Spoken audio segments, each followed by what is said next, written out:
آپ نے نام سنا ہوگا محمود غزنوی اور ایاز کا، ان کا باہم محبت کا رشتہ بہت گہرا تھا۔ ایاز ٹوٹ کے چاہتا تھا بادشاہ کو، اب دیگر مصاحبین حسد کرتے تھے، بغض رکھتے تھے، وہ کہتے تھے یہ کوئی کیا اس میں کرشمہ اور کمال ہے کہ بادشاہ اس کو اتنا ہی چاہتا ہے۔ تو بادشاہ جب ان وزراء کا، مشیروں کا حسد حد سے بڑا ہوا دیکھا تو ایک دن سب کو اپنے دربار میں حاضر کیا۔ دربار میں ایک تالاب تھا، تو اس میں مٹھی بھر کے موتیوں کی پھینک دی اور ایک ایک وزیر کو کہا کہ یہ موتی نکال کے لاؤ، اور یہ خیال کرنا کہ تمہارا لباس بھی، تمہارا بدن بھی نہیں بھیگنا چاہیے۔ تو سب نے کہا کہ یہ عجیب بات ہے کہ حوض کی تہ سے موتی نکال کے لائیں اور لباس بھی نہ بھیگے اور بدن بھی نہ بھیگے، یہ تو لازمی ہوگا۔ پھر دوسرے وزیر کو کہتا کہ یہ موتی نکال کے لاؤ، تمہارا لباس بھی نہیں بھیگنا چاہیے، تمہارا بدن بھی نہیں بھیگنا چاہیے۔ تو وہ آگے سے حجت کرتا یہ کیسے ہو سکتا ہے کہ بدن بھی اور لباس بھی نہ بھیگے اور موتی بھی نکال لاؤں؟ تیسرے کو، چوتھے کو، پانچویں کو، ہر ایک آگے سے حجت کرے یہ کیسے ہو سکتا ہے؟ پھر ایاز آ گیا تو بادشاہ نے ایاز کو کہا کہ یہ موتی نکال کے لانے ہیں اور تمہارا لباس بھی اور تمہارا بدن بھی نہیں بھیگنا چاہیے۔ ایاز نے فوراً چھلانگ لگائی اور موتی نکالے۔ جب باہر نکلا تو بدن اور لباس پانی سے نچڑ رہا تھا، تو ایسے موتی بادشاہ کو پیش کیے اور بدن کپ کپا رہا تھا۔ تو بادشاہ بڑے غصے سے کہا کہ ایاز تمہارا بدن بھیگ گیا، تمہارے کپڑے بھی بھیگ گئے، میں نے کہا تھا لباس بھی نہیں بھیگنا چاہیے، کپڑے بھی نہیں بھیگنے چاہیے۔ تو ایاز بڑی لجاجت سے عرض کرنے لگا بادشاہ سلامت، آپ کے دو حکم تھے، ایک یہ کہ موتی نکال کے لانے ہیں، دوسرا حکم یہ تھا کہ لباس اور کپڑے بھیگنے نہیں چاہیے۔ تو ایک حکم میں نے پورا کر دیا ہے، دوسرے کی معافی چاہتا ہوں۔ تو صاحب، اللہ نے حضرت انسان کے سینے میں جذبات کا ایک جہاں آباد کیا ہے، شیطان کو بھی انسان کے پیچھے لگا دیا اس کی آزمائش کے لیے، اس کے امتحان کے لیے۔ نفس بھی اس کے اندر موجود ہے، اور دوسری جانب اس کو گناہوں سے منع بھی کیا اور نیکی کی تلقین بھی کی۔ اب کتنی مشکل زندگی ہے حضرت انسان کی، آئی جان شکنجے اندر جویں ویلنے دے وچ گنا، کتنی مشکل زندگی ہے۔ خواہشیں ہیں کہ آوارہ ہیں، آرزویں ہیں کہ بے قابو ہیں، اور دوسری جانب اللہ کا حکم ہے۔ اب کیا کرے؟ تو گناہ کرنے کے بعد پھر اللہ کے حضور توبہ کر لے، جو ممکن ہو وہ نیکی کرے، اور گناہ سے مقدور بچنے کی کوشش کرے، لیکن بشری تقاضوں کے تحت اگر اس سے گناہ کبھی سرزد ہو جائے تو اس پر اکڑے نہ اور اس پہ مصر نہ رہے، اس پہ اصرار نہ کرے، بلکہ فوراً اللہ کے حضور توبہ کرے۔ گناہ کرنے کے بعد بندہ جب توبہ کرتا ہے، التائب من الذنب کمن لا ذنب لہ، تو وہ ایسے ہوتا ہے جس طرح اس نے گناہ کیا ہوا ہی نہیں۔ بندہ 100 بار گناہ کر کے توبہ کرے، اللہ 100 بار معاف فرما دے۔ وہ کریم ہے، 70 ماؤں سے زیادہ پیار کرتا ہے۔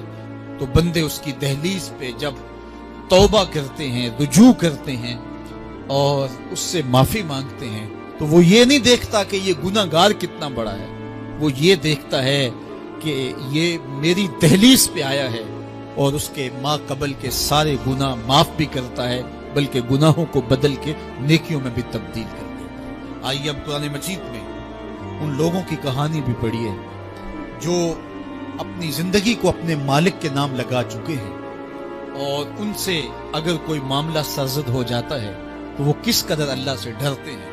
والذین یؤتون ما آتوا وقلوبهم وجلہ انہم الی ربہم راجعون۔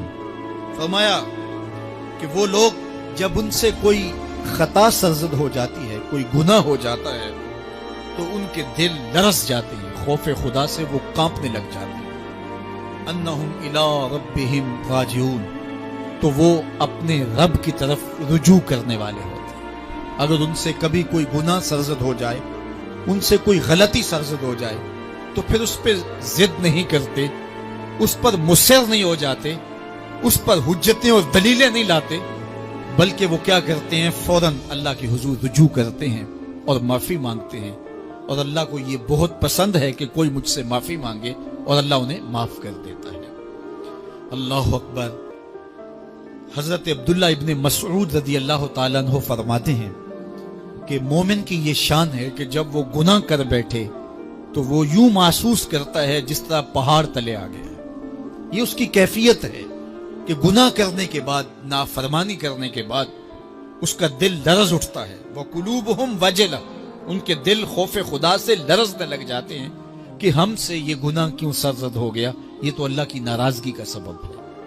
تو حضرت عبداللہ ابن مسعود فرماتے ہیں یوں محسوس کرتے ہیں جس طرح پہاڑ تلے آ گیا ہے اور پہاڑ ابھی گر جائے گا اور انہیں کچل دے گا، تو وہ جلدی جلدی تلافی کرتے ہیں، توبہ کرتے ہیں، رجوع اللہ کرتے ہیں تاکہ ہمارا گناہ معاف ہو جائے۔ اور منافق کی مثال بھی بیان کی گئی، جب وہ گناہ کرتا ہے تو یوں محسوس کرتا ہے جیسے بدن پہ مکھی بیٹھی تھی، ہلکے اشارے سے اڑا دی۔ سویر سے لے کر شام تک کتنی بار ہم اپنے بدن پہ بیٹھی مکھیاں اڑا دیتے ہیں اور ہمیں شام کو یاد بھی نہیں ہوتا کہ یہ عمل ہم نے کتنی بار کیا ہے۔ میں اور آپ اپنے اندر اتر کر کے دیکھ سکتے ہیں ہماری کیفیت باطن کیا ہے۔ نمازیں چھوڑی، جھوٹ بولا، غیبت کی، چغلی کی، کسی کا دل دکھایا، کسی کو تکلیف دی، گالی گلوچ کیا، سب و شتم کیا، سویر سے شام تک کیا کیا گناہ کیے، کبھی خیال بھٹکے، کبھی سوچیں آوارہ ہوئیں، کبھی نگاہوں نے بدکاریاں کی، کبھی زبان نے جرم کیے، اور شام کو ہمیں یاد بھی نہیں ہوتا کہ آج ہم نے کیا کیا جرائم کیے، آج ہم نے کیا کیا گناہ کیے۔ اگر ہماری یہ کیفیت ہے تو یہ عملی نفاق ہے کہ بدن پہ مکھی بیٹھی اور اڑا دی۔ اور اگر ہماری کیفیت یہ ہے کہ گناہ کے بعد یہ محسوس ہوتا ہے کہ ہم پہاڑ تلے آ گئے اور اللہ کی ناراضگی ہم نے مول لے لی اور جلدی جلدی توبہ کر کے رجوع کرنے کی جانب بڑھتے ہیں، تو پھر مبارک ہو، نہیں تو مجھے اور آپ کو اپنا محاسبہ کرنا چاہیے۔ ہمارے دلوں پر زنگ چڑھ گئے ہیں اور ہماری کیفیت یہ ہو گئی ہے کہ گناہ کرنے کے بعد بھی ہم ڈٹے رہتے ہیں، جبکہ زندگی اصحاب رسول کی دیکھیے ان سے بھی کبھی کوئی خطا سرزد ہو جاتی تو وہ فوراً اس گناہ کی تلافی کے لیے حضور کی بارگاہ میں حاضر ہو جاتے۔ حضرت ابو لبابہ رضی اللہ تعالیٰ عنہ نے اپنے آپ کو مسجد نبوی کے ستون کے ساتھ بندھوا دیا اور کہا کہ جب تک میری معافی نہیں ہوگی تب تک اپنے آپ کو کھلواؤں گا نہیں۔ اور پھر جب ان کی بخشش کا اعلان ہوا تو پھر حضور کے ہاتھوں سے اپنے آپ کو انہوں نے کھلوایا۔ ایک خاتون حضور کی خدمت میں حاضر ہوئی اور عرض کی یا رسول اللہ صلی اللہ علیہ وسلم، مجھ سے بدکاری سرزد ہو گئی ہے اور میرے پیٹ میں بچہ ہے اور میں چاہتی ہوں کہ آخرت کی سزا کی بجائے دنیا کے اوپر اس کی سزا مجھے دے دی جائے تاکہ میں پاک ہو جاؤں اور صاف ہو جاؤں، کیونکہ آخرت کی سزائیں بہت سخت ہیں۔ اللہ کے محبوب علیہ السلام نے جبریل امین سے ایک دن پوچھا تھا مجھے جہنم کے عذابوں کا ذکر سناؤ، تو عرض کی یا رسول اللہ صلی اللہ علیہ وسلم، سب سے ہلکا عذاب، اخف العذاب، ہلکا ترین عذاب یہ ہے کہ جہنمی کے پاؤں میں آگ کے جوتے رکھے جائیں گے، باقی اس کے پورے بدن پہ آگ نہیں ہوگی، صرف آگ کے جوتے اس کو پہنائے جائیں گے، لیکن اس کی حدت، گرمی اور شدت اتنی ہوگی، یغلی منہما دماغہ، اس کی شدت سے اس کا دماغ پگھل کر ناک اور کانوں کے ذریعے سے باہر آنا شروع ہو جائے۔ یہ سب سے ہلکے عذاب کی کیفیت ہے، اور جو عذاب سخت ہیں الیاذ باللہ، اللہ تعالیٰ قرآن مجید میں فرماتا ہے ثم لا يموت فیہا ولا یحیا، اس بڑے عذاب کا ذکر کیا جو جہنمیوں کو دیا جائے گا، فرمایا اس عذاب کی کیفیت یہ ہوگی بندہ نہ جیے گا نہ مرے گا۔ جیے گا اس لیے نہیں کہ آگے اور پیچھے، دائیں اور بائیں آگ ہی آگ ہوگی، تو اس آگ میں جینا کو جینا تو نہیں ہوگا، اور مرے گا اس لیے نہیں کہ موت کو موت آ چکے۔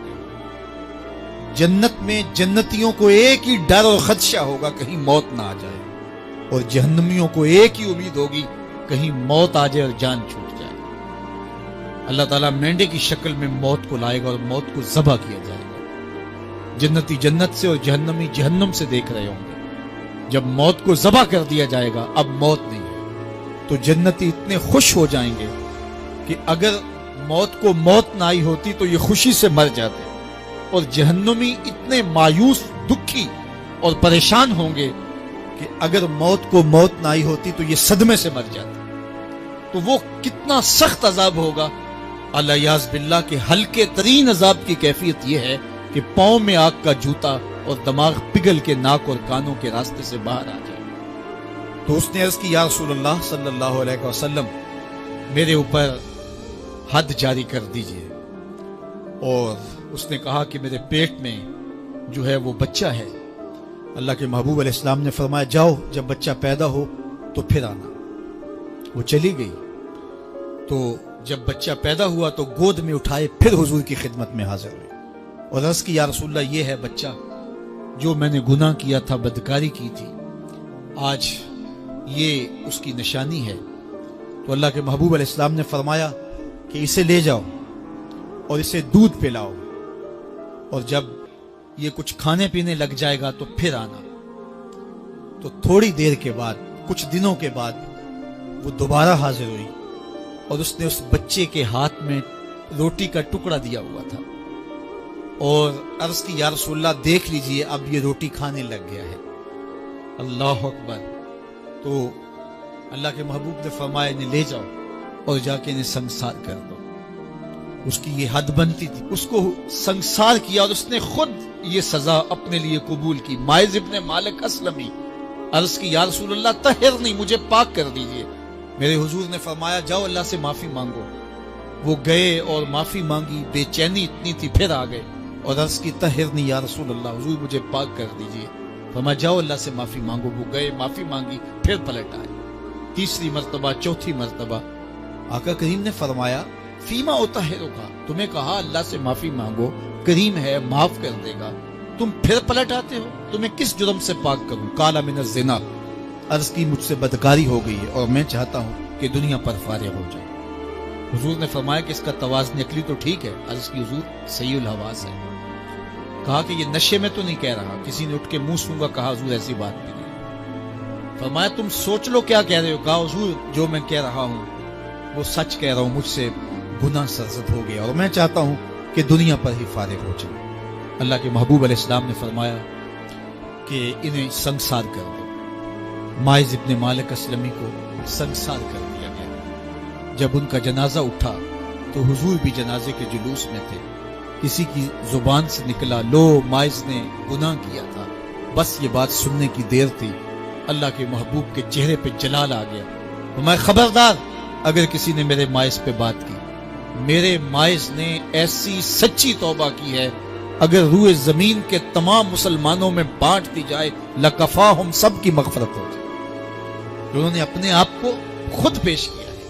اب مائز ابن مالک کا جنازہ اللہ کے رسول نے خود پڑھایا، بلکہ مسلم کتاب الحدود میں ہے کہ ان کے جنازے کے دوسرے دن یا تیسرے دن حضور ان کے ہاں تشریف لے گئے، اور جب آقا گئے وہم جلوسن، تو لوگ وہاں بیٹھے ہوئے تھے، تو میرے آقا نے فرمایا استغفروا لمائز، مائز کے لیے بخشش اور مغفرت کی دعا کر۔ تو یہ بات ذہن نشین کیجئے کہ یہ وہ لوگ تھے کہ جن سے کبھی کوئی گناہ سرزد ہو جاتا تو وہ جلد توبہ کرتے، اور اس کی بڑی سے بڑی حد اور سزا بھی ہوتی تو وہ بھی کاٹنے کے لیے تیار ہو جاتے۔ میں اور آپ دیکھیں کہ ہماری زندگی میں اگر گناہ ہیں اور ہمیں سچی توبہ کی توفیق بھی نصیب نہیں ہے تو پھر ہم سوچ لیں کہ ہم کہاں کھڑے ہیں۔ دیکھیے اللہ دلوں کے بھید جانتا ہے۔ سچی توبہ یہ ہے کہ جو کیے پر ندامت ہو اور آئندہ نہ کرنے کا عزم مصمم ہو، پکا ارادہ ہو کہ یہ گناہ زندگی میں دوبارہ نہیں کروں گا۔ الگ بات ہے کہ پھر دوبارہ اس سے سرزد ہو جائے، لیکن جب وہ توبہ کر رہا ہو تو اس وقت اس کا پختہ عزم ہو اور اس کے دل کے کسی گوشے میں نہ ہو کہ چلو میں توبہ کر لیتا ہوں اور پھر ہو گیا تو پھر کر لوں گا۔ پکا عزم ہو کہ دوبارہ یہ گناہ نہیں کروں گا۔ اور اگر زبان سے توبہ توبہ کر رہا ہو اور دل میں ہو کہ ٹھیک ہے یہ تو صبح بھی مجھ سے عمل بد سرزد ہونا ہے، تو اللہ تعالیٰ سے یہ مذاق کرنے والی بات ہے، اور اللہ تعالیٰ سے جو مذاق کرتا ہے وہ کہاں کھڑا ہے وہ خود سوچ لے۔ وہ کیا کسی نے کہا تھا کہ توبہ کی، پھر توبہ کی، پھر توبہ کر کے توڑ دی، میری اس توبہ پہ توبہ توبہ توبہ کر اٹھی۔ تو ایسی توبہ نہیں ہے کہ جو رسماً کسی مجلس میں چلے گئے، کسی اجتماع میں چلے گئے تو سب لوگوں نے توبہ توبہ کی تو وہ بھی توبہ توبہ کرتا رہا، لیکن اس کا عزم مصمم پختہ ارادہ نہیں تھا گناہوں کو چھوڑنے کا، تو یہ توبہ نہیں، یہ مذاق ہے۔ اس لیے